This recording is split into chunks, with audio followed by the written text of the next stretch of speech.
Hey guys, welcome back. This is the final for the McQ Firebird. You can see it's all completed. Kind of a jump forward from the last video where, the components were done but in different parts and stuff like that. We had finished the paint job.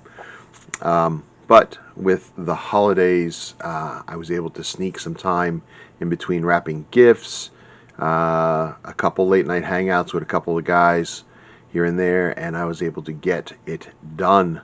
I'm actually pretty happy with it. It's a cool looking car. It's not without its issues. As you know, we had the paint issues early on, and then we also had an issue with the hood. Actually, a second issue with the hood. I told you the first one where the corner of the hood had gotten caught under the drain in the sink when I was cleaning it and bent it. I was able to fix that, but the next issue is with the hinges. I'll show you what I'm talking about. Alright, so what happened as I was putting this together, I'll get back to the hood in a second. What happened when I was putting this together, I had it at this stage and I went to put the hood on, and basically the hood was overlapping the nose part of the car by, I don't know, a couple of millimeters, almost a 1/16 of an inch.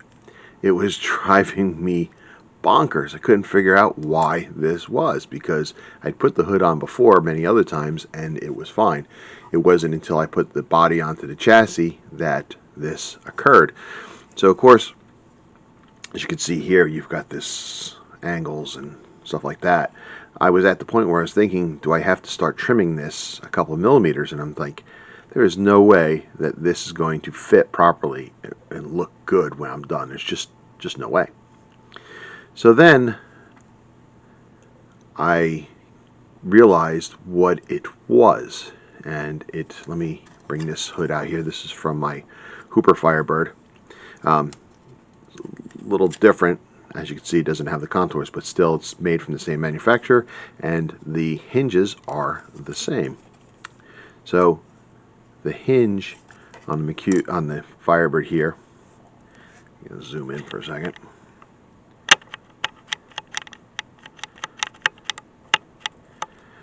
You can see it's a solid. You can see it's a solid piece. Okay. Comes down and squared up 90-degree angle to the part, and that's the way the hinges.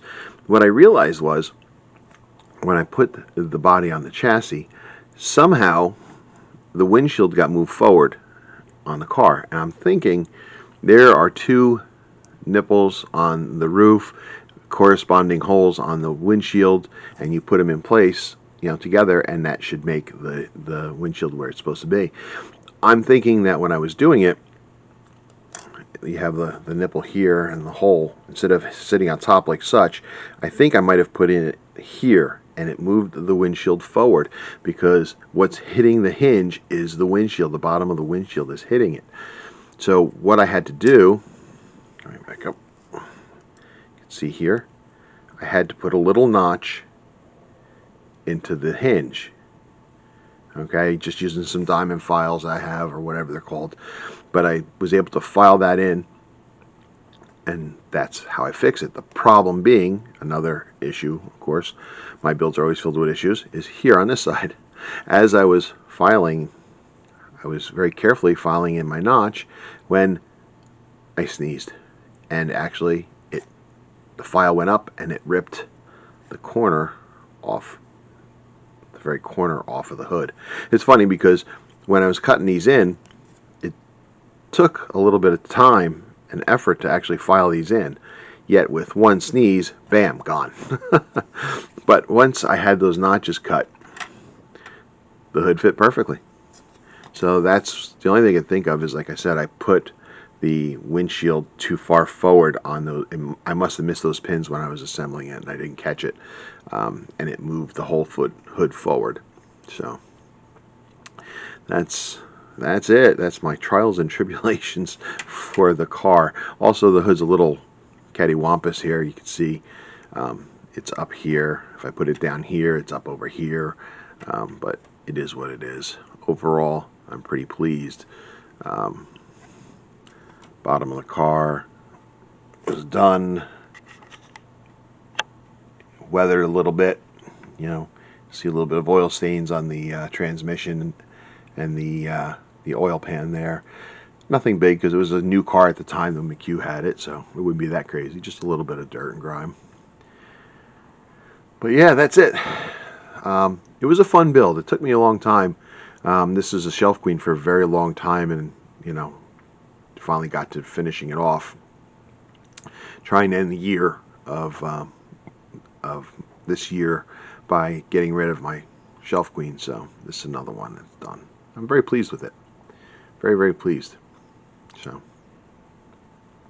that is the McQ Firebird. Regardless of all the issues that I had with it, I really enjoyed it. You know, I came to this realization that one of the things that's been affecting my mojo in building is the fact that nothing I build is perfect. And I don't mean so much as perfect as what I mean is more as perfect in my mind. Everybody's mindset's a little different.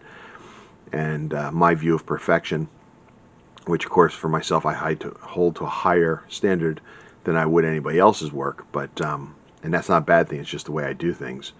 But I cannot attain that form of perfection, not even close, and it's frustrating me. And you know, so like the issues here, I've got you can see it down there on the bottom of the rear window. You can see the glue marks. If you go around to the front, I got a glue mark here. Those are the things that drive me nuts, and it throws these blocks, mental blocks, in front of me, and I don't want to build anymore. So I had this epiphany in the shower, of course, because that's where all my epiphanies occur. And I realized, you know what? I can't worry about this stuff. I got to just build to build, because I enjoy the process. I need to stop worrying about perfection and just build, because in the end, those little perfections aren't going to be noticed by most people, like the hood.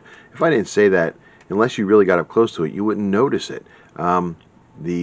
The fact that I got glue on the windows, those you might notice, but you might not notice. Some people might not. So I just got to enjoy it. And not for nothing, I'd rather have this model, this imperfect model, sitting on my shelf, rather than going out, if there was one, and purchasing a exact die-cast replica of the car and having that on my shelf. For me, it's the journey. That's the fun part. It's not how it ends and it finishes. Although it's nice to have something that's really cool, it's really the journey. So hopefully, once I get my mind around this, my mojo will be more fluid, and I'll have less hesitations, and I'll be able to get things done.